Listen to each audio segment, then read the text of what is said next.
Eh bien, bonjour tout le monde, ravi de vous retrouver pour cette capsule. Je vais répondre à une question. Hervé, c'est quoi un bon patron?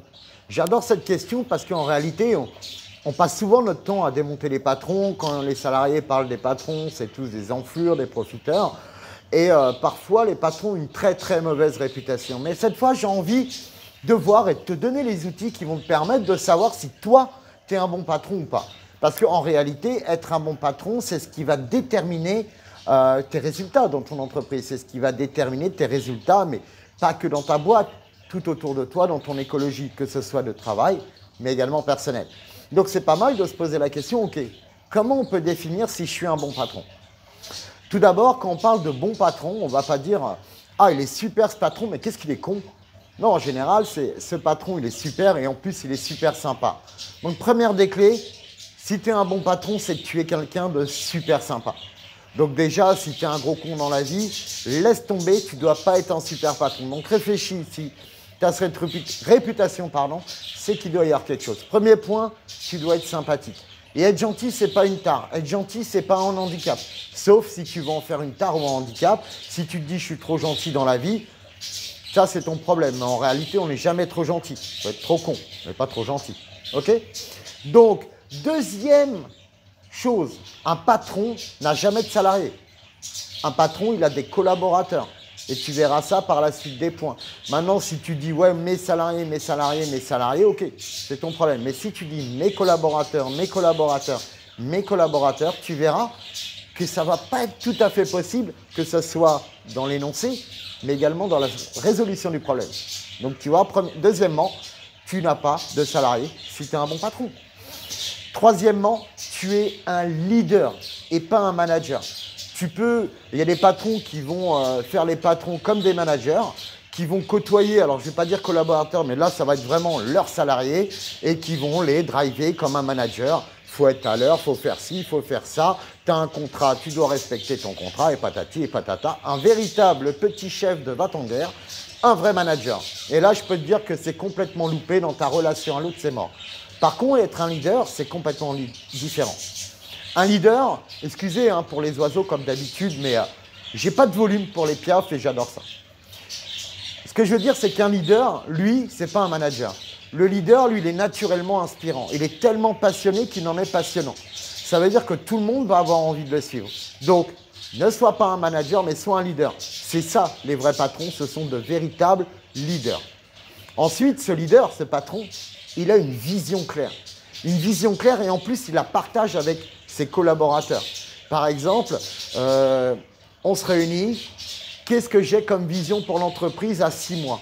Qu'est-ce qu'on a comme vision à 1 an? On la partage et on pose des questions à ses collaborateurs. On leur demande des idées. On demande de s'impliquer. On ne balance pas ça comme ça en disant « bon, à partir de maintenant, c'est comme ça ». Non. On travaille ensemble, on est une team, on est une équipe, un leader a une équipe avec lui et donc cette équipe, elle participe à l'aventure entrepreneuriale de la société. Cinquième point et pas des moindres, la reconnaissance. Un bon patron, il est reconnaissant, il reconnaît les qualités de chacun. Tout le monde a des points d'amélioration et des qualités et des talents. Donc les points d'amélioration, il y en a qui vont dire les défauts. Ah, ça, je ne supporte pas. Non, on ne peut pas tout avoir. Il y a des collaborateurs qui vont être hyper précis, hyper ponctuels, hyper carrés dans le boulot, mais qui n'auront aucun côté commercial, communication client, etc. Et à l'inverse, des gens un peu plus cerveau droit, un peu plus farfelus, un peu moins à l'heure, un peu moins ceci, mais qui ont un rapport extraordinaire avec les clients. Donc, vous voyez, on ne peut pas tout avoir. Mais par contre, on peut apporter des retours. On peut apporter des points d'amélioration. On peut aider nos collaborateurs à grandir, puisque si on veut que notre boîte grandisse, il faut que tout le monde grandisse dans cette boîte. Nous en premier. Et je vais finir avec un point, les amis, et ça j'y tiens particulièrement. On en a parlé dans une vidéo précédente. Il faut qu'il soit assertif. C'est quelqu'un qui permet à l'autre de grandir. En gros, on rencontre une difficulté, un problème dans la boîte, et on dit « Ok, j'ai vu qu'il y avait eu ça comme problème, comment on pourrait le régler? Comment on pourrait faire en sorte que ça ne se reproduise plus jamais? Est-ce que vous avez des idées à me soumettre ?» Et on fait participer à l'évolution de la boîte tout en étant assertif. Assertif, c'est permettre à l'autre de grandir.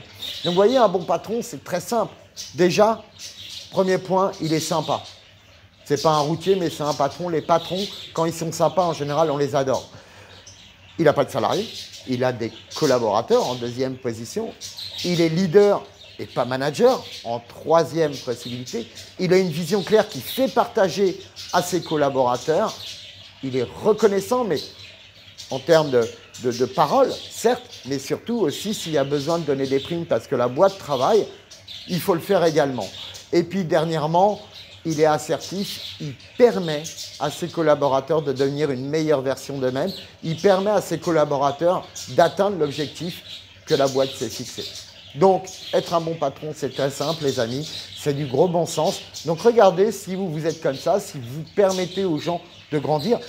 Et aussi, je dirais qu'un bon patron ne se plaint jamais de ses collaborateurs. Ça, c'est mon petit truc.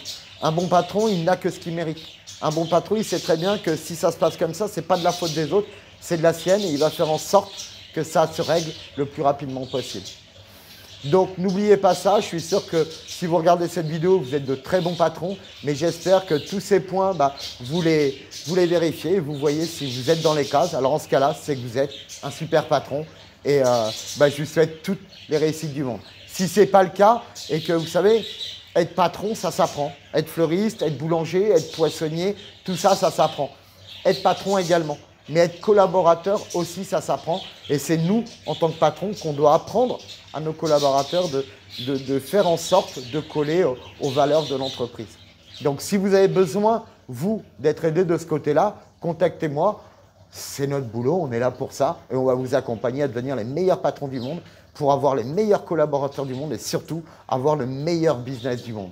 N'hésitez pas, contactez-moi en commentaire et je vous répondrai avec un grand plaisir. Ciao, ciao les amis, prenez soin de vous, je vous aime et kiffez la vie.